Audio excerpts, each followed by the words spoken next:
परमाणु। खोर। खोर जिसने अपने नाम का तहलका मचा दिया, पुलिस को नाक और चने चबा दिए। शहर के बच्चे बच्चे की जुबान पर था खोर का नाम। खोर। परमाणु सीज की कॉमिक। लेखक तरुण कुमार वाही। चित्रांकन प्रताप मुलिक। संपादन मनीष चंद्रगुप्त। आतंक, मुसीबत, हंगामा, इन सब का मिला जुला जलजला था खोर। परमाणु ने भी नहीं देखा था मुसीबत का ऐसा खौफनाक रूप। आखिर क्या था खोर?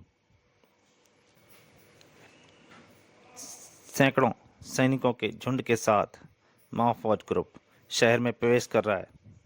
क्या आप भी देख रहे हैं इसे? और अगर नहीं देख रहे तो हम आपको कुछ और निकट ले चलते हैं उस महाफौज के लाखों करोड़ों की संख्या में। अगर आपने देखा तो अब आप जीनियस हैं। ये है लाखों करोड़ों की संख्या में इस महाफौज के सैनिक। दीमक। महाफौज के बैंक में प्रवेश करते ही वहां खलबली मच गई। ये तो दीमकें हैं। उफ, दीमकों की इतनी बड़ी फौज कहां से आ गई? बड़े ही अनुशासित ढंग से पंक्तिबंद बड़े चले गए सैनिक। अगर ये पूरे बैंक में उपस्थित लोगों से चिपट गए तो कंकालों के ढेर लग जाएंगे यहाँ। बेहद मजबूत वॉल्ट पर चढ़ गई महाफौज। उफ, दीमकों की फौज कहां से घुस आई? वॉल्ट का जर्रा जर्रा ढक गया दीमकों से। और वह दृश्य देखकर वॉल्ट में उपस्थित अधिक वक्ता अधिकारी के छक्के छूट गए। दीमकों की चिटर चिटर से गूंज उठा था वॉल्ट रूम। नो! फोन सुनते ही उछल पड़ा था inspector Vinay. What what impossible, it's impossible. खोपड़ी हवा में नृत्य कर रही थी उसकी। जीप तेज चलाओ ड्राइवर।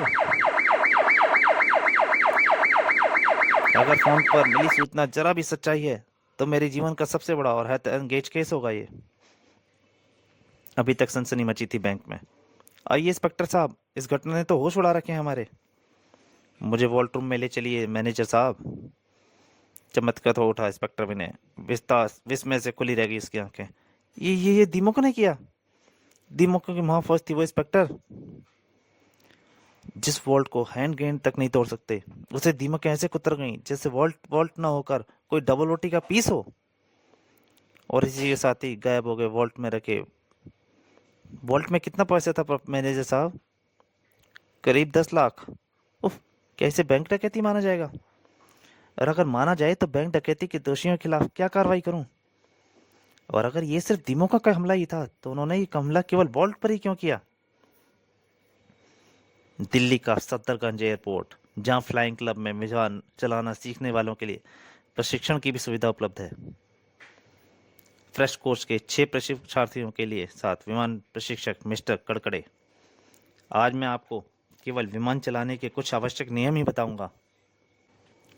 उधर विमान के प्रशिक्षार्थी विमान की ओर बढ़े थे। इधर वही आवाज सुनाई दी, चिटर चिटर चिटर चिटर चिटर। विमान की रूपरेखा से में आश्चर्यजनक परिवर्तन हुआ। मिस्र कड़कड़े प्रशिक्षार्थियों के लिए महान आश्चर्य के पल थे। टिड्डी दल की तरह छा गई है दीमक के विमान पर। विमान को चाट रही हैं क्या? देखते ही देखते संपूर्ण विमान हो गया गायब। विमान को खा गई दीमकों की महाफौज। विमान गायब। इंस्पेक्टर विनय के इलाके में घटी ये दूसरी थी आश्चर्यजनक घटना।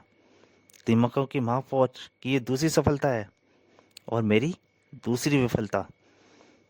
क्या रहस्य है इन दीमकों का? कहां से आती हैं दीमकें और कहां जाती हैं? कहां खोजूं मैं उन्हें? इंस्पेक्टर विनय को खोजने की आवश्यकता नहीं पड़ी। चिटर चिटर चिटर, ये तीव्र शोर कहां से आ रहा है? महाफौज बढ़ रही थी उसी थाने की ओर। हक्के बक्के खड़े रह गए दोनों हवलदार। हाँ हाँ, बचाओ! कुछ करने तक का मौका ना मिला उन्हें। चिटर चिटर चौंक उठा एक एक इंस्पेक्टर में। प्रोफेसर का सिग्नल। एक सिग्नल के बाद मुझे बनना होता है परमाणु। कमरे के बाहर ट्रांसमिट हुआ था परमाणु। उस सिग्नल का कारण शीघ्र ही उसकी समझ में आ गया। दीमक की महाफौज ने पुलिस स्टेशन पर ही हमला कर दिया। पुलिस स्टेशन की इमारत नजर आने लगी थी दीमकों के विशाल छत्ते के रूप में। पूरे पुलिस स्टेशन को ढक लिया है इन दीमकों ने। और दंग रह गया परमाणु। उफ! दृश्य ही कुछ ऐसा था उसके सामने। दीमकों की फौज चट कर गई पुलिस स्टेशन की पूरी इमारत को। दीमकों की महाफौज अपना काम करके गायब हो चुकी थी। परमाणु, अगर एक पल की भी देरी हो जाती तुम्हें परमाणु बनने में, तो इस समय तुम भी उसी दीमकों के पेट में होते, पुलिस स्टेशन की इमारत की तरह। परमाणु के मस्तिष्क में गूंज उठी प्रोफेसर की आवाज। ये दीमकें दरअसल उस इंस्पेक्टर की खोज में आई थी जो इस अनोखे केस की सुलझाने के लिए अपनी कमर कस रहा है। आपने सही वक्त पर समय सिग्नल दिया प्रोफेसर। लेकिन पुलिस स्टेशन में इस समय कुल 5 लोग थे जो उन दीमकों का शिकार हो गए। मौत का खेल खेल गई ये दीमकें यहाँ। मैं उनका रहस्य जानकर रहूंगा प्रोफेसर। तब तुम्हें हर पल इसी रूप में तैयार रहना होगा परमाणु, और इंतजार करना होगा उन दीमकों के अगले हमले का और मेरे मैसेज का। मुझे इंतजार रहेगा प्रोफेसर।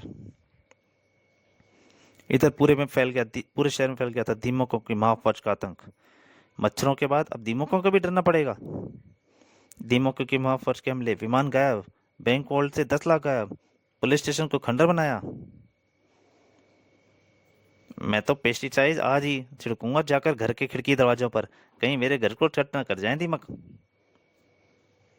इधर शहर की आबादी से दूर दृष्टिगोचर हुई वही महाफौज। एटॉमिक आयुध कारखाना था उनका निशाना। परमाणु तैयार था प्रोफेसर का मैसेज लेने के लिए। परमाणु किक, एटॉमिक आयुध कारखाने की ओर बढ़ो। प्रोफेसर का मैसेज। परमाणु वहां पहुंचा आयुध कारखाने के ठीक ऊपर। परमाणु, दिल्ली की महाफौज का उद्देश्य इस आयुध कारखाने के खतरनाक व विनाशकारी आयुधों की चोरी करनी है। मैं फौज की इस चोरी को कामयाब नहीं होने दूंगा प्रोफेसर। दीमकों को खत्म करने के लिए पेस्टिसाइड गैस सिलेंडर साथ ही लेकर आया हूं मैं। महाफौज नवनिर्मित आयुधों पर चढ़ने लगी।